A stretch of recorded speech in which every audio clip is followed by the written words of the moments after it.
Hi, everyone, and thank you for joining us here on KREM 2 News at noon. I'm Laura Papetti. It is good to see you on this Wednesday. Here at the top of the hour, we are talking about the hot weather outside, which continues to plague people who need to be outside, kids in sports at school, to people trying to work outside on construction projects. So we have Thomas Patrick in to tell us more. Hi, Thomas. Yeah, good afternoon, Laura. I'll tell you what, this has been an extremely hot stretch of weather. I don't like to use extreme heat lightly, but it really does feel that way to kick off the month of September. Funny enough, it took us all the way to September to get to 99 degrees for a high temperature. It's been like that 2 days in a row, and today likely is the third. No sign of the heat wave slowing down today. Heat advisories and extreme heat warnings do continue through this Thursday, though today likely the hotter of these next 2 days.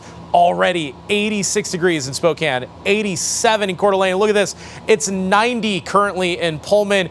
And we'll probably add at least another 10 degrees on top of this before the day is through. So this would be a third straight day at exactly 99 and a third straight day of record high temperatures to start this month as well. And of course, you see the triple digit heat for central Washington, as you'd expect, from 105 in Grand Coulee to 104 in Omak. So that's the heat. But there are some air quality concerns, especially in northeastern Washington, because it is very hazy from my vantage point here from our outdoor weather center. Air quality still listed as moderate right now in Spokane, but all the haze and smoke is directly overhead. So coming up, I'll show you the update to the air quality alerts that we just got in, plus what areas are likely going to get hit the hardest in terms of that wildfire smoke nearby. All right, my friend, thank you. Some kids in the classroom are certainly feeling the heat. Spokane Public Schools says the hot weather is impacting students and specifically really sports. 3 SPS schools are getting work done on their air conditioning after yesterday's heat, so that's an issue in itself. 3 other schools do not have AC. The district said staff are doing what they can to mitigate the heat using fans and portable coolers. We also learned Rogers High School is delaying their soccer game today because of the heat. It was supposed to be at One Spokane Stadium. Just yesterday, they had to cancel the match between Ferris and Coeur d'Alene High School, also because of the heat. And I know several sports are adapting in different ways to try to figure out what to do to get through this heat wave. In the meantime, an Oregon firefighter faces an uncertain future after being detained by Border Patrol while battling a wildfire in Washington's Olympic Peninsula. Jose Cruz Estrada is currently being held at the ICE detention facility in Tacoma. His brother says he worked for a company helping cut trees. Last Wednesday, Border Patrol agent showed up asking for documentation. Cruz Estrada and another man were found to be in the country illegally, both living in Oregon. His family says they are still awaiting answers for what will happen next. They fear he could be deported. Since he's been back, I've seen him differently. I mean, the first thing he almost did was create his own business. Secondly, I can find people to attest that, I mean, he hasn't been in the same activities as before. Cruz Estrada has a criminal history. In 2013, he was arrested and charged with racketeering, delivery of meth, and conspiracy to commit a felony. He's been deported to Mexico before. He tried to return through Texas after being detained for 7 months, and he was deported again.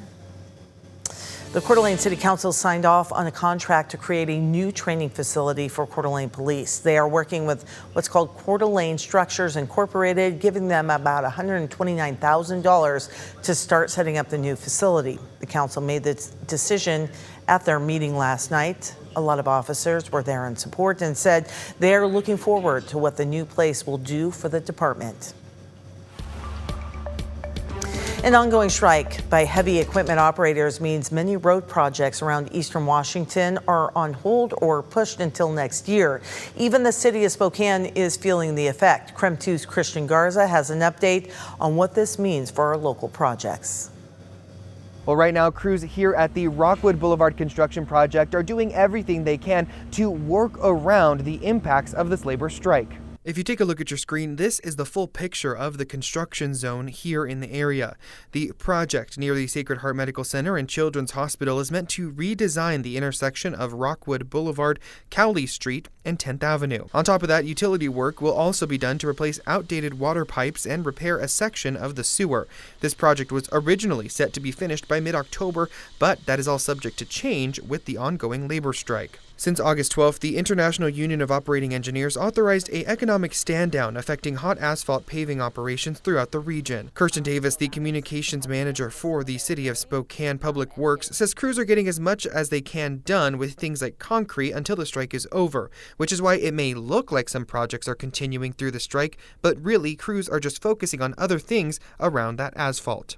The goal is to not break up the asphalt until we have a pretty good indication as what we'll be able to do over the next couple months. People don't fully understand how much is actually happening underground versus just the surface. The other common thing we get is, well, how come you just can't get hot asphalt from another place, out of town or whatever? And the answer is that it's a hot asphalt mix, and so it has to be in a certain condition in order to use on site, so that distance really does make a difference. Davis says she has seen a few asphalt plants come back online despite most seasonal asphalt plants closing around the 1st of October. She says seeing that they are back online will help with some availability, but it's just a matter of who needs it and how much they need. Davis says if the strike does continue, it will inevitably push all of these projects to next year, which will then cause a domino effect for the city because they already have projects lined up to start next year. In Spokane, Christian Garza, KREM 2 News. This summer, WSDOT installed new detection systems to prevent drivers from driving on the wrong side of the road. Washington has the most deadly wrong-way crashes in the nation. Between the years of 2017 and 2022, Washington State Patrol says there were almost 500 wrong-way collisions. A new study found 8% of fatal crashes were because of wrong-way driving. WSDOT is working to change those numbers. They installed their new systems at 4 high-risk freeway ramps in Clark County. There are 2 detection zones. This first activates flashing lights on wrong-way signs to hopefully get the driver's attention. However, if the driver continues, WSDOT is able to jump into action.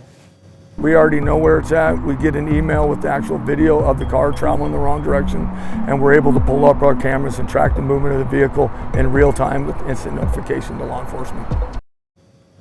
So the instant alerts can help shave minutes off response times and potentially save lives. WSDOT is reminding drivers to be responsible and stay alert.